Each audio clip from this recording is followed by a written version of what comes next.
Question number आपका 60। Question number 60 है आपका इस तरीके से कि द बेस्ड ऑन इक्वेशन। एक कोई इक्वेशन दिया गया है आपका इस तरीके से। इक्वेशन क्या है आपका, equal to -2.178 into 10 -18 Z² upon N², joule. कोई बात नहीं। कह रहे certain conclusion are written which of them is not correct. इनमें से कौन सा आपका स्टेटमेंट जो है इस एक्सप्रेशन के बारे में सही नहीं है, नॉट करेक्ट। तो कह रहा है equation can be use to calculate change in energy when electron changes orbit. इस इक्वेशन के हेल्प से हम लोग कितना एनर्जी चेंज हुआ इलेक्ट्रॉन जब अपना ऑर्बिट चेंज करेगा, तब जब इलेक्ट्रॉन अपना ऑर्बिट चेंज करेगा तो कितनी एनर्जी चेंजिंग आएगी, इसको हम लोग क्या कर सकते हैं, कैलकुलेट कर सकते हैं। यस, करेक्ट कर सकते हैं, क्योंकि यहाँ पे हम एन की वैल्यू चेंज कर देंगे तो हमको डिफरेंट एनर्जी मिल जाएंगी फॉर डिफरेंट ऑर्बिट, है ना। तो ये तो आपका करेक्ट है, स्टेटमेंट क्या है, ट्रू है। For n equal to 1 electron has more negative energy than it does for n is equal to 6 which means that electron is more loosely bounded in the smaller allowed orbit। ये statement गलत है। देखो क्या है ना कि जब n equal to 1 रखोगे तो ये बात सही है कि जो एनर्जी आएगी वह मोर निगेटिव आएगी इन कंपेयर टू जब आप n इक्वल टू 6 रखोगे तब की तुलना में। इसका मतलब ये नहीं हुआ। देखो माइन मोर, अगर मोर निगेटिव है तो मोर निगेटिव का मतलब हुआ कि जो इलेक्ट्रॉन होगा ना वह आपका टाइटली क्या होगा, होल्ड होगा विथ न्यूक्लियस।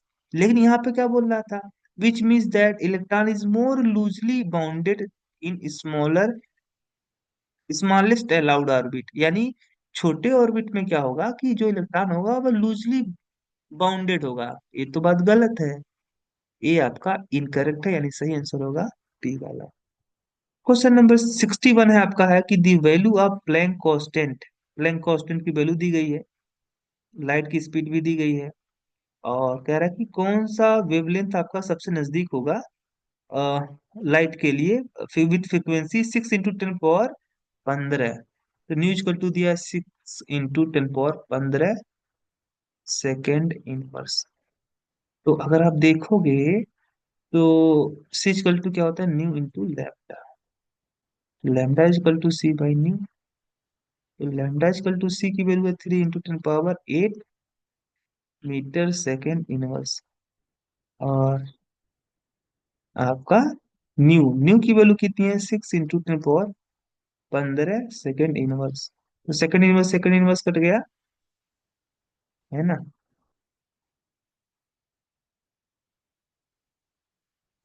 यहाँ पे देखोगे तो 3/6 की वैल्यू कितनी आएगी, 0.5 इंटू 10 पावर ए होगा -7 मीटर।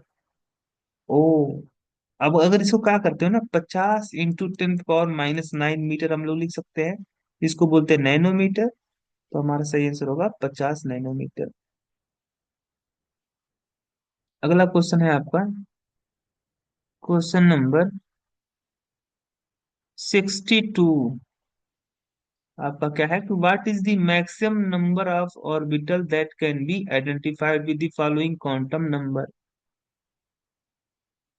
तो कह रहा है कि what is the maximum number of orbital that can be identified with the following quantum number, n equal to 3 और l की वैल्यू 1 है। l की वैल्यू 1 का मतलब आपका कौन सा सबसेल है, तो l की वैल्यू 1 के लिए सबसेल होगा आपका p सबसेल, तो 3p। और l की वैल्यू 0 है, तो हम अगर बात करेंगे ना px py और pz ऑर्बिटल की, px के लिए -1, py के लिए 0 और pz के लिए +1, कुछ इस तरीके से होगा। तो कह रहा है कि कितने मैक्सिमम इलेक्ट्रॉन हो सकते हैं, n की वैल्यू 3 हो, l की वैल्यू 1 हो और l की वैल्यू क्या हो, 0 हो, है ना। तो 3p y ऑर्बिटल की बात करते हो, n की वैल्यू 3 है, l की वैल्यू 1 होगी और m की वैल्यू क्या हो, 0 होगी। इस 3p y ऑर्बिटल में कितने मैक्सिमम नंबर ऑफ इलेक्ट्रॉन हो सकते हैं, तो आप किसी भी ऑर्बिटल में मैक्सिमम कितने इलेक्ट्रॉन हो सकते हैं? दो ही। आंसर होगा दो। अगला है आपका, calculate the energy in joule according to light of the wavelength 45 nanometre. तो भाई अगर मैं बात करूँ किसी भी लाइट की जो एनर्जी होती है, इज इक्वल टू क्या होता है, एच न्यू। तो एच की वैल्यू कितनी है आपकी? 6.63 इंटू 10⁻34 जूल इंटू सेकेंड। और न्यू की वैल्यू कितनी है? तो न्यू की वैल्यू है आपकी 45 नैनोमीटर। 45, एक नैनोमीटर में 45 नैनोमीटर का मतलब 10⁻10 मीटर। तो यहाँ पे एनर्जी जो आएगी आपकी, अच्छा न्यू दिया था ना, अच्छा वो मैं इसको डायरेक्ट नहीं रख सकता ना, इसको मैं डायरेक्ट नहीं रख सकता। न्यू इक्वल टू क्या होता है, सी बाई लैम्डा। 6.6 इन 63 into 10⁻34 joule into second. C की वैल्यू 3 इंटू 10⁻8 मीटर पर सेकेंड। और लैम्डा की वैल्यू क्या होगी आपकी? लैम्डा की वैल्यू होने वाली है 45 नैनोमीटर। मीटर से मीटर कट गया, सेकंड से सेकंड इनवर्स कट गया। यहाँ पे अगर आप देख सकते हो तो 6.63 इंटू 10⁻³ और डिवाइड बाई 45 इंटू 10 पावर, यहाँ पे देखोगे तो -34 प्लस 8 प्लस 10, 10 8 18, 18 है और आपका यहाँ पे 16 हो गया। 10⁻16 इंटू 6.63 इंटू 3 डिवाइड बाई 45। अब इसे आप कैलकुलेटर से यूज कर सकते हो, कैलकुलेट कर सकते हो। देखते हैं कितना आता है।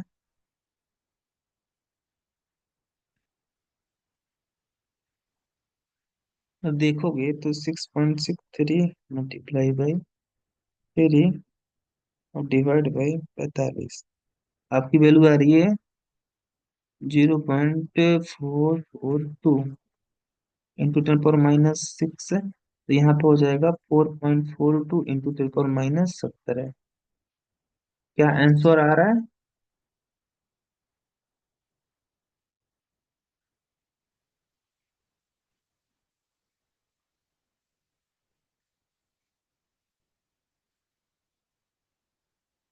-15।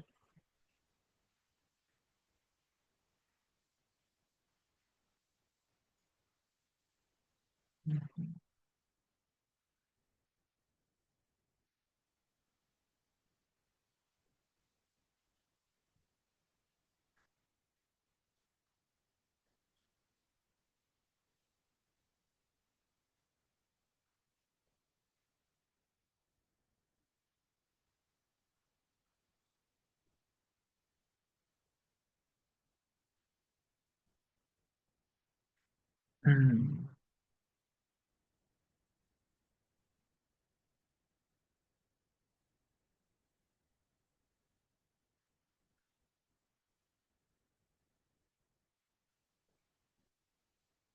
ओह, एक चीज मैंने यहाँ पे जो मिस्टेक की है वह आपका इस तरीके से है।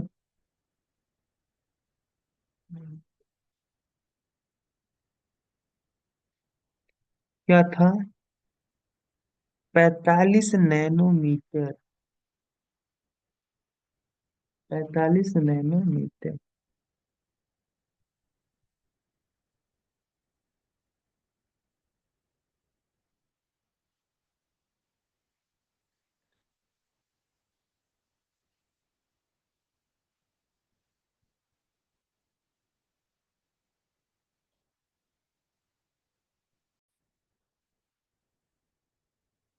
यहाँ पे एक चीज मुझे ध्यान, या आपको भी ध्यान देना चाहिए कि यहाँ पे नैनोमीटर था ना, तो एक नैनोमीटर में कितना मीटर होता है? तो एक नैनोमीटर में आपका होता है 10⁻⁹ मीटर होता है।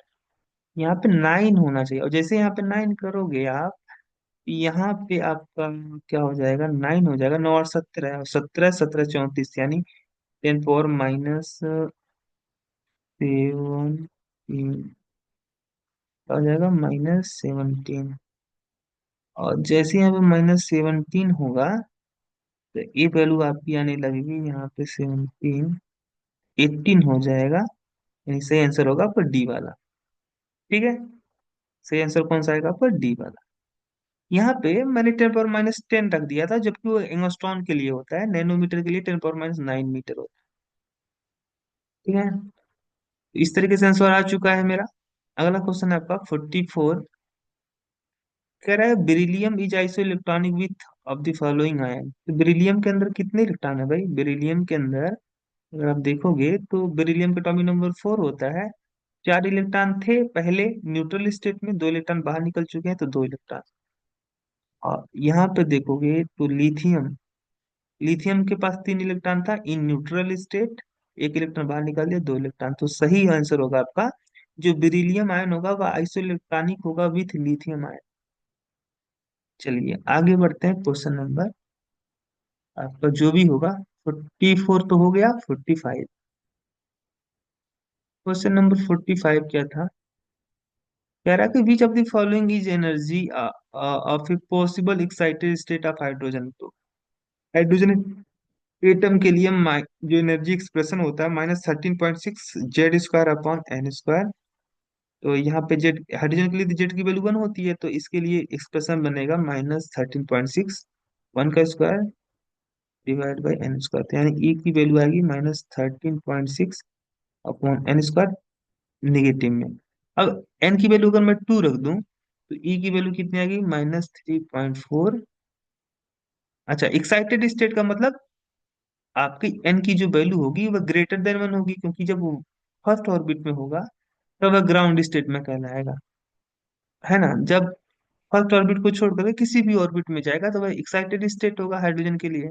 एन की वैल्यू अगर 1 से ज्यादा, यानी मान लो कि आप 2 रख दिए, तो आपकी वैल्यू जो आएगी -3.4 आएगी। ए क्या है? आपकी एनर्जी है इन फर्स्ट एक्साइटेड स्टेट, है ना।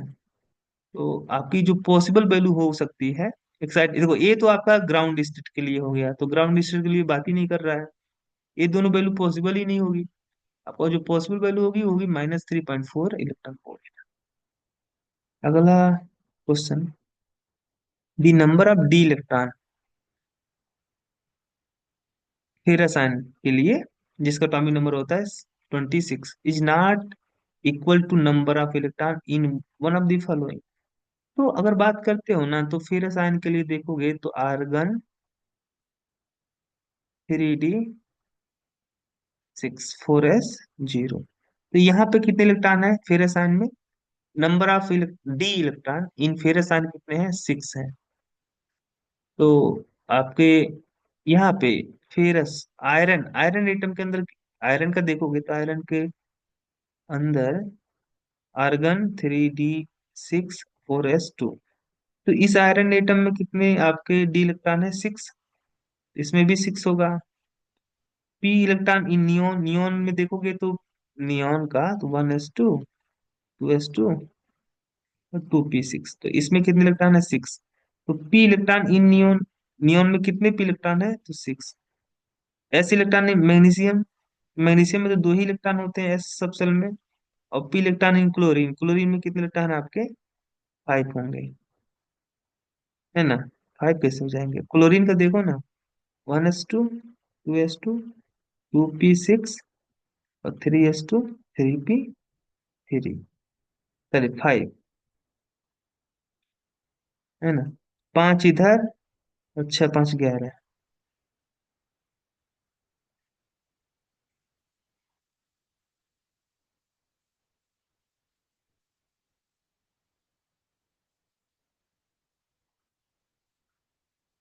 अच्छा, मैग्नीशियम में कितने ऐसे इलेक्ट्रॉन है? तो मैग्नीशियम का देखोगे तो मैग्नीशियम का होगा आपका 1s2 2s2 2p6 और 3s2। तो यहाँ पे 2 इलेक्ट्रॉन, यहाँ पे 2 2 4 2 6 है। तो पूरे मैग्नीशियम एटम के अंदर कितने एस सब सेल में इलेक्ट्रॉन प्रेजेंट है? तो 6।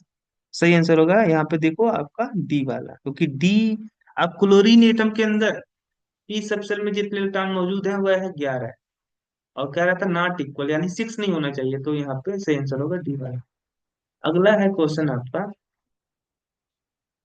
क्वेश्चन क्या है कि the Schrodinger wave equation for the particle in one dimension box. Schrodinger wave equation for the particle in a one dimensional box. Schrodinger wave equation का हम जानते हैं थ्री डी, अगर मैं बात करूंगा थ्री डी में, तो क्या होता है Schrodinger wave equation in three D? Del two psi by del x square plus del two psi by del y square plus del two psi by del z square plus क्या होता है आपका 8 pi square m i h square e minus v into psi equal to zero, है ना।